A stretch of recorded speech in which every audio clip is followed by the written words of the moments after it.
हजरत दाऊद अलैहिस्सलाम की कौम के 70,000 अफराद समंदर किनारे ईला नामी बस्ती में रहा करते थे। इन लोगों को अल्लाह ने हजारों नेमतों से नवाजा था, लेकिन जब राहत और सुकून आया तो ये अल्लाह की इबादत से महरूम हो गए और अल्लाह की मखलूकात पे जुल्म करने लगे। तो यूं अल्लाह ने इनको खबरदार किया कि हफ्ते में एक दिन, हफ्ता के दिन शिकार न किया करो। इतवार से लेके जुम्मा तक जितना शिकार पकड़ना है पकड़ लो, लेकिन एक दिन अल्लाह की इबादत और मखलूकात पे अमन के लिए रख दो। यूं अल्लाह ने उनका इम्तिहान लेना शुरू कर दिया। वो इतवार से लेके जुम्मे तक समंदर में मछलियाँ पकड़ने लगते तो मछलियाँ ज्यादा मिकदार में हाथ न आती, और हफ्ते के दिन समंदर को देखते तो उनको बड़ी बड़ी मछलियाँ नजर आने लगती। उन लोगों में से एक शख्स को शैतान ने वर्गिलाया कि परेशान क्यों होते हो, मेरी तरकीब पे अमल करो, तुम शिकार से कभी महरूम नहीं रहोगे। तो बस शैतान के कहने पर उस शख्स ने हफ्ते के दिन कांटा लगा के डोरी को समंदर में डाल दिया ताकि मछली फंसे,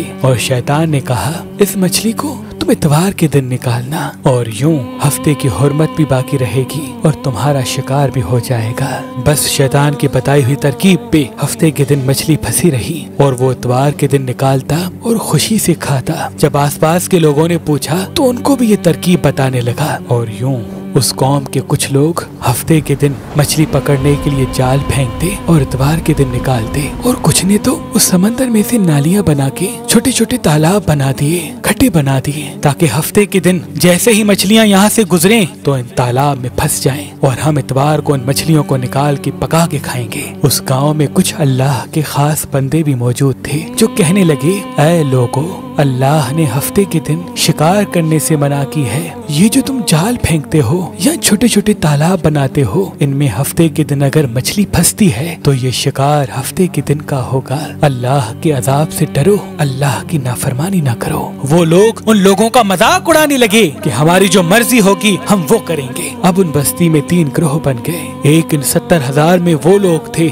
जो उन नाफरमान लोगों की बार बार इस्लाह करते, दूसरे वो जो उन लोगों से नफरत करते और खामोशी इख्तियार किए हुए थे, और तीसरे वो जो गुमराह होकर अल्लाह की नाफरमानी कर रहे थे। तो यूं नेक बंदों ने उस बस्ती के बीच में से दीवार को खड़ा कर दिया और ये हुक्म नाफिज किया कि अल्लाह की नाफरमानी करने वाले उस तरफ हो जाएं और हम जो अल्लाह के फरमाबरदार हैं वो इस तरफ रहेंगे। वो सालेह लोग बार बार उनसे कहते रहे, ऐ लोगो, अल्लाह से डरो, कौम समूद, कौम लूत का जो हश्र हुआ उसको याद करो, अल्लाह की नाफरमानी ना करो वरना तुम पे भी कोई अजाब आएगा। वो सारे नाफरमान जिनकी तादाद तकरीबन 12,000 थी, सब हंसते रहे कि ये तो सब किताबी बातें हैं, हम पे कोई अजाब नहीं आएगा। बस जैसे ही वो गिरोह 2 हिस्सों में तकसीम हो गया, एक वो जो अल्लाह के फरमा बरदार बंदे दीवार के उस तरफ थे और दूसरे वो जो नाफरमान बंदे जो दीवार के इस तरफ थे। वो नाफरमान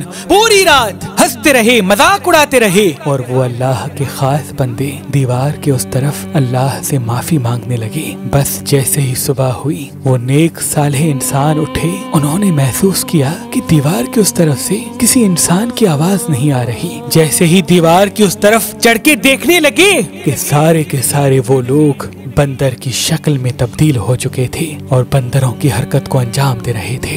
वो जो सालेह लोग दीवार से उन बंदरों को देखने लगे, उन सालेह लोगों में से जो जो उनके रिश्तेदार थे, उन्होंने उन बंदरों के कपड़ों से अपने अपने रिश्तेदारों को पहचाना और चीख के रोने लगे, अल्लाह से माफी मांगने लगे। लेकिन अल्लाह का अजाब जब आता है तो वो होके रहता है। वो 12,000 लोग जो बंदर बन चुके थे कुछ भी खा पी नहीं सक रहे थे, और यूं 3 दिन बाद वो इस अजाब में आकर फिन्नार हो गए। बेशक अल्लाह उन बंदों को पसंद नहीं करता जो अल्लाह की नाफरमानी करते हैं। ऐ अल्लाह, हम सबको अपना फरमा बरदार बंदा बना, हमको वैसा बना जैसा तू हमें देखना चाहता है। आमीन सुम आमीन। तू हमें देखना चाहता है। आमीन सुम आमीन।